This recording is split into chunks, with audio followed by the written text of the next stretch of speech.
What is up, duelists? It's Chaotic Neutral, and today we're going to talk about Small World. So if you remember from my last video, my deck profile on my Floowandereeze deck, Small World factors into it, and it definitely came in clutch a few times at the regional I took it to. It's a really good card.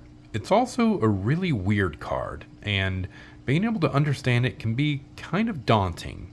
So we're going to do a little video basically just talking about how Small World works in general, and then more specifically how it works in Floowandereeze. Speaking of weird cards, my boy Dusty over at Yu-Gi-Oh! Is Stupid has a informative video on another really weird card, Inspector Border. I'll include a link to that in the description, so definitely check him out.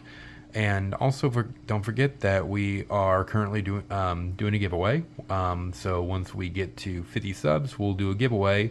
That giveaway is also in conjunction with Yu-Gi-Oh! Is Stupid for when they get to 100 subs. So don't forget about that. Don't forget to like, comment, and subscribe. And without further ado, let's talk about Small World. So here's a basic overview of how Small World works. So you start by revealing one monster in your hand. We'll call that card A. Then you reveal another card from your deck. We'll call that card B.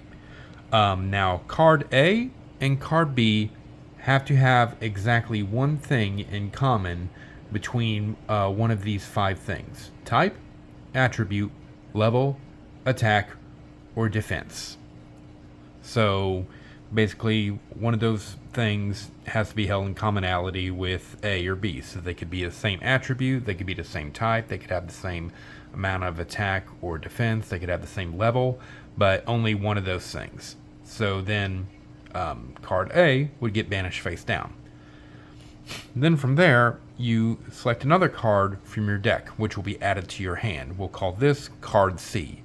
And just like before, card B and card C have to have exactly one of these things in common. It could be the same thing that you did from A to B, but they have to have exactly one thing in common. And then following that, card B would also be banished face down, and then card C would go to your hand. So it's just a matter of like knowing what you have in your deck, knowing like what can bridge to what, and just making sure you end up with what you need. There is a downside, of course, that both A and B, that they're banished face down, so you effectively lose access to them.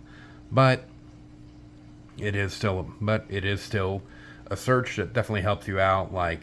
And ultimately, losing access to a couple cards is better than breaking. But anywho, that's a basic overview of how it works. So next, we'll cover some pathways that you can use with Small World in Floowandereeze. So for our first example, what if you drew into one of your little birds that doesn't really do anything for you as a starter? Like for example, right here, Floowandereeze and Stree. So we'll play Small World, and then for A in our deck, we'll obviously do Floowandereeze and Stree. So for B, let's get it from deck, we can do Smorg, Bird of Perfection, because the only commonality these two will have is that they're both winged beasts. So then, from there, our card C, which of course has to have commonality with B, will be Floowandereeze and Rabina, because the only thing they have in common is that they're both winged beasts. So then, Stree and Perfection and Smorg will both get banished, and Rabina will go to our hand. So let's look at another example. So for our next example, what if we only have big birds in our hand? So we have one of our copies of Floowandereeze and Impin. So of course we'll play all Small World. Impin will be our reveal from hand. Then from deck, we'll of course once again use Smorg, Bird of Perfection, because once again the only thing these two have in common are that they're winged beasts. And then of course, like before, for C we'll use our Rabina, because once again all they have in common is winged beasts. Now, I didn't do this in my deck, mainly because I wanted to keep it at 40 cards, and I didn't really want to remove anything I had in my deck already for it. But there is a case for this example of playing Floowandereeze and Snowl, one of the other big birds. It doesn't usually see a lot of play, but it is a good example. But there is a case for using it with Small World, because it can make a very good bridge, or also a if you end up with it in your hand, just be able to use that as throwaway for the Small World. But again, once again, I didn't, because like it just didn't make sense for me with how I was running my deck. But there is a case for it. But anywho, so that's if you just have big birds. It works with the Impin too, because usually we're going to run 2 Impins. So if you lose one, you have the other one to fall back on. You can also do this, starting with Rise Up or Mist Valley Apex Avion. Of course, we usually only run one of those each, so losing those will hurt a bit. But again, it does help keep you from breaking. But anyway, so let's move on to another example. Alright, so for this example, what if all we have bird-wise is Simorgh? So from here, we'll use Simorgh as our card A. For card B, we can use one of our Impins. Remember, we'll have, we're playing 2 of them. A lot of lists will play 2, some of them will play 3, so you got the other one to fall back on. We'll use Impin for the other part, because the only commonality they have is Winged Beast. And then for the third, we will use Floowandereeze and Rabina, because again, they have different attributes. Impin is a wind, while Rabina is water. So the only commonality they're going to have is Winged Beast. But so of course, again, it does take out one of your Impins, but again, better than bricking. So we'll go with another slightly less conventional example, but for me in a particular instance, it did work. So I know. Why would we not actually use Dimension Shifter with the way it was intended when it's in our opening hand? But this is going from an actual instance that I had in a game, and using it like this actually won me that game. So in this particular instance, I had Small World in hand. I also had Dimensional Fissure in hand. So instead of using Shifter, I played Dimensional Fissure, and then I used Small World using Shifter as the start point. For card A, and then for card B, this guy putting in the work as the bridge, Simorgh, and then because the only commonality they have is that they're dark. And then going to C, Rabina.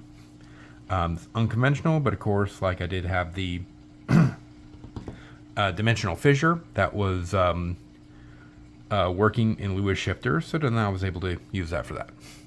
But anyway, so that's a lot of the examples of how you can get from one thing to another. But anywho, for our last bit, I want to show a little combo that I was able to use a few times in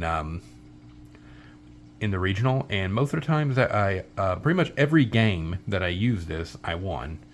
And it's just a nasty little combo, a bit egregious, but it's fun to be able to pull. And Small World does factor in it, so we'll show you how to use that.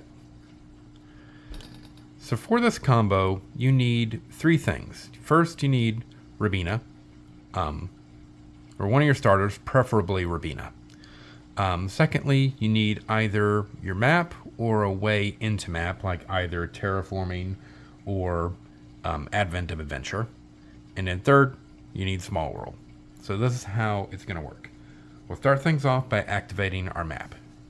We'll use Map's effect, revealing Rabina in hand, and then we're going to banish Floowandereeze and Eaglin from deck.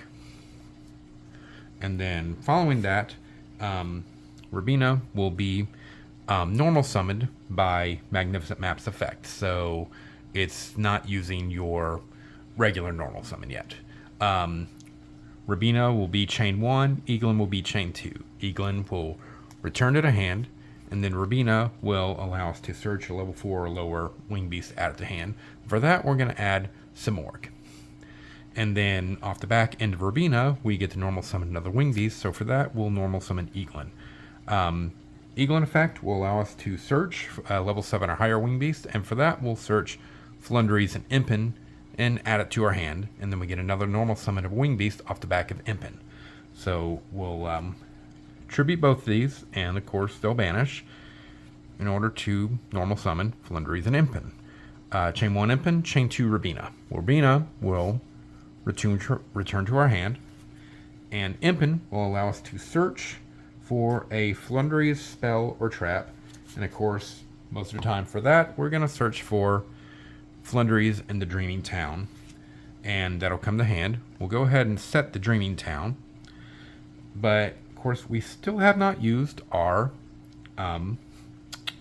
normal summon yet, so we're going to activate Small World. So for card A in hand, we're going to reveal Simorgh, Bird of Perfection.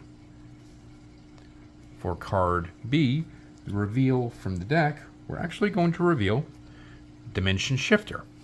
So that'll be our bridge from there, because the commonality they have is that they're both dark, and the card C that we'll search shall be added to our hand is Fossil Dyna Pachycephalo, because the main commonality that these two have is that they both have 1200 attack. So Shifter and Simorgh will be banished face down, and Fossil Dyna Pachycephalo will be added to hand. And again, because we have not used our normal summon Fossil Dyna Pachycephalo. So it's just a nasty, nasty move, but it is fun to be able to pull out, and it's a nice way of just being able to use Small World. But anywho, so that's just been a little look into how to use this incredibly weird but just incredibly good card. So again, don't forget about our giveaway for when we get to 50 subs. Don't forget to check, I'll include the link to the Floowandereeze deck profile, as well as a link to the video on Yu-Gi-Oh! Stupid about Inspector Border. But keep following us, and until next time, happy dueling.